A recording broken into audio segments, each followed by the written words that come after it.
വളരെ വേദന ഉളവാക്കുന്ന ഒരു വീഡിയോ ആണിത്. ഒരു മാനു അതിൻ്റെ കുഞ്ഞൂടെ ഒരു തടാകത്തിൽ വെള്ളം കുടിക്കുവാൻ ചെല്ലുമ്പോൾ ആ തടാകത്തിൽ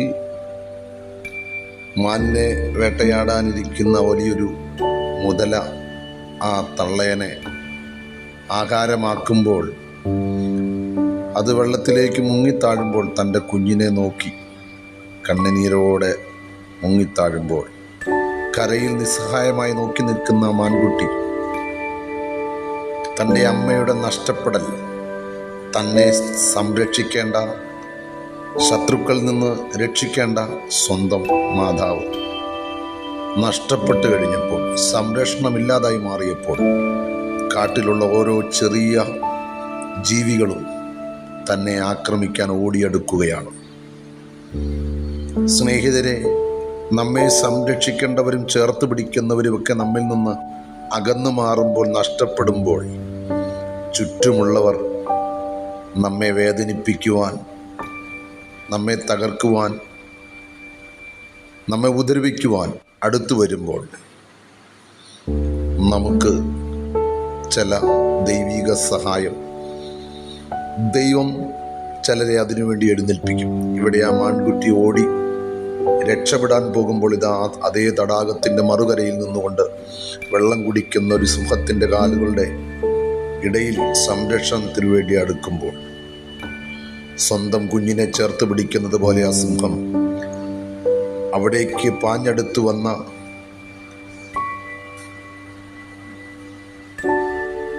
കഴുതപ്പുലികളെ അലറി ആക്രമിച്ച് തൻ്റെ കൈകാലുകൊണ്ട് അടിച്ചതിനെ ഓടിക്കുകയാണ്. ആ മാൻകുട്ടിക്ക് വേണ്ടി സ്വന്തം കുഞ്ഞിനെ സംരക്ഷിക്കുന്നത് പോലെ തന്നെ അമ്മ നഷ്ടപ്പെട്ടു പോയ ആ മാൻകുട്ടിക്ക് വേണ്ടി തന്നെ കടിച്ചു കീറാൻ വന്ന ആ ജന്തുക്കളെ കടിച്ചോടിക്കുന്ന ഒരു വീഡിയോ ആണിത്. എനിക്ക് നിങ്ങളോട് പറയാനുള്ളത്, നമ്മളും പലപ്പോഴും ജീവിതത്തിൽ ഒറ്റപ്പെടാറുണ്ട്. നമ്മെ സംരക്ഷിക്കേണ്ടവരും നമ്മെ ചേർത്ത് പിടിക്കുന്നവരുമൊക്കെ നമ്മെ തള്ളിക്കളയുമ്പോൾ നമ്മെ സഹായിക്കുവാൻ ദൈവത്താൽ ചിലരെ നമ്മുടെ അടുക്കിലേക്ക് അയക്കും. അത് സാധാരണ ഒരാളായിരിക്കത്തില്ല. ശക്തരായ ചിലരെ നമ്മെ കരം പിടിക്കുവാൻ, സംരക്ഷിക്കുവാൻ ദൈവം എഴുന്നേൽപ്പിക്കും. അതുകൊണ്ട് നിങ്ങൾ ഒറ്റപ്പെട്ടിട്ടില്ല, നിങ്ങൾ സംരക്ഷണമില്ലാത്തവരായി മാറിയിട്ടില്ല. നിങ്ങളെ ചേർത്ത് പിടിക്കുവാൻ ഒരു ദൈവമുണ്ട്. വിശുദ്ധ ബൈബിളിൽ ഒരു വാക്യം ഇങ്ങനെ പറയുന്നു: ഞാൻ നിങ്ങളെ ഒരു നാളും അനാഥരായി വിടത്തില്ല, പെറ്റ അമ്മ മറന്നാലും ഞാൻ നിങ്ങളെ മറക്കത്തില്ല. അതുകൊണ്ട് മറക്കാത്ത, നമ്മെ ചേർത്ത് പിടിക്കുന്ന ഒരു കരുത്തുറ്റ ദൈവമുണ്ട്.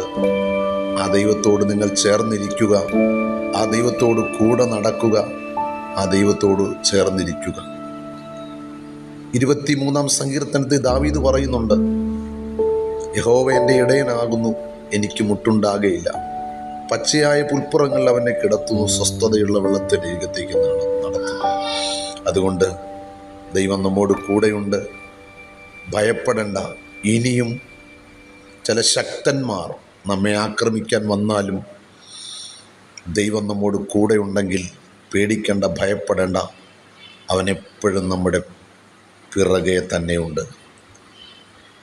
91-ാം സങ്കീർത്തനത്തിൽ ഇങ്ങനെ പറയുന്നു: അത്യുന്നതൻ്റെ മറവിൽ വസിക്കുകയും സർവശക്തൻ്റെ നിഴലിൽ പാർക്കുകയും ചെയ്യുന്നവൻ രാത്രിയിലെ ഭയത്തെ, ഇരുട്ടി സഞ്ചരിക്കുന്ന മഹാമാരിയെയും ഉച്ചയ്ക്ക് നശിപ്പിക്കുന്ന സംഹാരത്തെ നിനക്ക് പേടിപ്പാനില്ല. നിന്റെ വശത്ത് 1000 പേരും നിന്റെ വലത്ത് വശത്ത് 10,000 പേരും വീഴും, എങ്കിലും അത് നിന്നോട് അടുത്തു വരുകയില്ല. അതുകൊണ്ട് സഹോദര, സഹോദരി, ഭയപ്പെടരുത്, ധൈര്യമായി നിൽക്കുക. ദൈവം നിൻ്റെ കൂടെയുണ്ട്. ഏത് പ്രതിസന്ധി വരുമ്പോഴും, ഏത് പ്രശ്നം വരുമ്പോഴും ദൈവം നിൻ്റെ കൂടെയുണ്ടെന്നുള്ള ഉറപ്പോടെ മുൻപോട്ട് പോവുക. പതറരുത്, ക്ഷീണിച്ചു പോകരുത്. എൻ്റെ പ്രിയപ്പെട്ടവർ നഷ്ടപ്പെട്ടു പോയി എന്നുള്ള നിരാശയിൽ നിങ്ങൾ ഇനി കഴിയേണ്ട. ദൈവം നിങ്ങളുടെ കൂടെയുണ്ട്.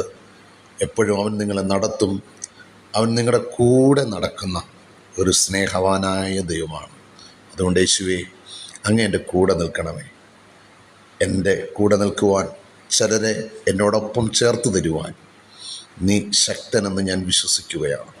അതുകൊണ്ട് ഈ വീഡിയോ നിങ്ങളുടെ ജീവിതത്തിൽ വലിയൊരു മാറ്റമുണ്ടാക്കുന്നതായി മാറട്ടെ, നിങ്ങളെ ധൈര്യപ്പെടുത്തുന്നതിന് കാരണമായി മാറട്ടെ. അതുകൊണ്ട് ഈ സന്ദേശം ഞാൻ അവസാനിപ്പിക്കുന്നു. God bless you.